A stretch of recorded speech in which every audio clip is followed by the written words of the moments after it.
नमस्कार, welcome to Raghavan naturopathy. मैं प्रीति, naturopath. अक्सर डायबिटीज मरीज मुझसे पूछते हैं, डॉक्टर साहिबा बार बार पेशाब में इन्फेक्शन क्यों हो जाता है, चेहरे की फोड़ी फुंसियां जल्दी ठीक क्यों नहीं होता, खांसी व सीने का इन्फेक्शन बार बार क्यों लौट आता है। अगर आपके साथ भी यह सब बार बार हो रहा है, यह सिर्फ इन्फेक्शन ही नहीं बल्कि पूरे शरीर के अंदर चल रही एक बड़ी परेशानी का संकेत है। सवाल यह है कि डायबिटीज में इन्फेक्शन क्यों बढ़ जाता है। जब लंबे समय तक ब्लड शुगर संतुलन में नहीं रहती है तो शरीर के संक्रमण से लड़ने की क्षमता धीरे धीरे कमजोर होने लगती है। इसका असर होता है बैक्टीरिया और फंगस आसानी से बढ़ने लगते हैं। घाव और इन्फेक्शन जल्दी ठीक नहीं होता। एक घाव ठीक नहीं होता है कि दूसरा घाव हो जाता है। डायबिटीज में बार बार यूरिन इन्फेक्शन हो सकता है। चेहरे पर खुजली, फोड़ी फुंसियां, फंगल इन्फेक्शन हो सकते हैं। खांसी व फेफड़ों का इन्फेक्शन बढ़ने लगता है।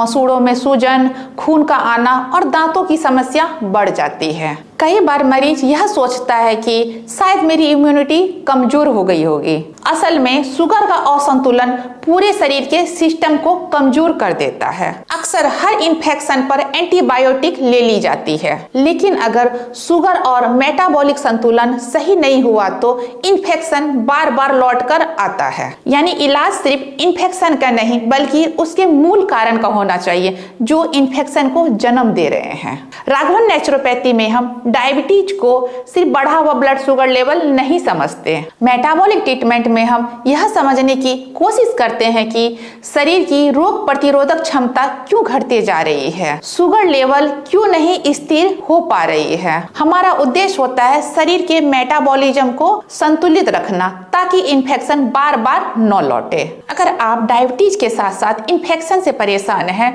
तो इस समस्या को सामान्य समझकर नजरअंदाज न करें। आप राघवन नेचुरोपैथी पूर्णिया में मेटाबॉलिक ट्रीटमेंट के जरिए इस समस्या को गहराई से समझ सकते हैं ताकि आगे होने वाली बड़ी परेशानियों से आप बच सकते हैं। आज ही राघवन नेचुरोपैथी पूर्णिया आकर के विशेषज्ञ परामर्श लें। अधिक जानकारी के लिए नीचे दिए गए नंबर पर कॉल करें और हमारे एक्सपर्ट से जानकारी लें। धन्यवाद।